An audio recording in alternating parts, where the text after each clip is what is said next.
Item ಯಾವುದೇ ಇರಲಿ try ಮಾಡಿ ಆಚಿ ಚಿಕನ್ ಮಸಾಲಾ. ಆಚಿ ಚಿಕನ್ ಮಸಾಲಾ. ಕುಡಿಯಲು ನೀರಿಲ್ಲ, ಶೌಚಾಲಯ ಕ್ಲೀನ್ ಇಲ್ಲ, ಎಲ್ಲಿ ನೋಡಿದ್ರು ಕೂಡ ಧೂಳು. ಅರಿಶಿನ ಗುಡ್ಡೆ ಆಟದ ಮೈದಾನದಲ್ಲಿ ಹೇಳೋರಿಲ್ಲ ಕೇಳೋರಿಲ್ಲ.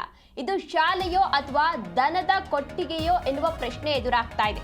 ಕುಡಿಯಕ್ಕೆ ನೀರಿಲ್ಲ, ಶೌಚಾಲಯ ಕೊಳಕಾಗಿದೆ, ಅದನ್ನು ಸರಿಯಾಗಿ ಕ್ಲೀನ್ ಮಾಡಿಲ್ಲ, ಎಲ್ಲಿ ನೋಡಿದ್ರು ಕೂಡ ಧೂಳು. ಅರಿಶಿನ ಗುಡ್ಡೆ ಆಟದ ಮೈದಾನದಲ್ಲಿ ನಡೆದಿರುವಂತಹ ಘಟನೆ ಇದು. ಅಂದ್ರೆ ಅದರ ಪರಿಸ್ಥಿತಿ ಇದು ಶಾಲೆಯೋ ಅಥವಾ ದನದ ಕೊಟ್ಟಿಗೆಯೋ ಎನ್ನುವ ಪರಿಸ್ಥಿತಿಯಲ್ಲಿ ನಿರ್ಮಾಣವಾಗಿದೆ. ಮೂಲಭೂತ ಸೌಕರ್ಯಗಳು ಇಲ್ಲದೆ ಸರ್ಕಾರಿ ಶಾಲೆ ಬಳಲ್ತಾ ಇದೆ. ಬೆಳಗಾವಿ ಜಿಲ್ಲೆ ಮುಗಳಕೋಡ ಗ್ರಾಮದ ಶಾಲೆಯ ದುಸ್ಥಿತಿ ಇದು. ಡಾಕ್ಟರ್ ಸಿಬಿ ಕುಲಿಕೋಡ ಒಡೆತನದ ಸರ್ಕಾರಿ ಅನುದಾನಿತ ಶಾಲೆ ಇದು.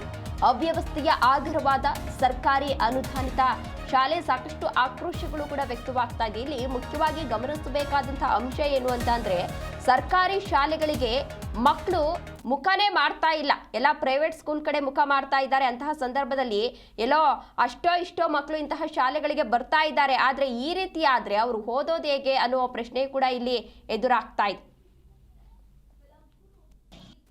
ಪೂರ್ತಿ ಸೌಕರ್ಯಗಳು ಅದಾವ್ರಿ. ಏನೈತೆ 35 ವರ್ಷ ಹಿಂದಿನ ಕಟ್ಟಡ ಐತೆ. ಅದು ಏನು ಐತೆ ಅಂತ ಅನ್ನೋದ್ರಿಂದ ಅದಕ್ಕೆ ಹೊಸ ಎಸ್ಟಿಮೇಟು ಹೊಸದೆಲ್ಲ ಪುರಸಭೆ ಪರ್ಮಿಷನ್ ತಗೊಂಡಿದ್ರು ಕಟ್ಟಕ್ಕೆ.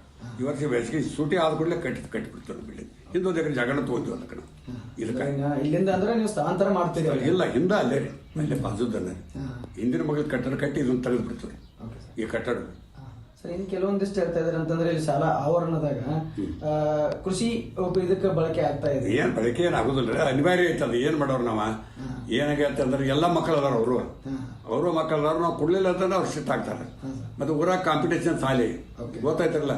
ಇಲ್ಲಿ ಮಾರ ಮೇಲೆ ಕನ್ನಡ ಶಾಲೆ ಐತೆ, ನಮ್ದು ಗೌರ್ಮೆಂಟ್ ಸ್ಕೂಲ್ ಐತೆ. ಆ ಕಡೆ ಹೋಗ್ತಾರ ಹುಡುಗರ.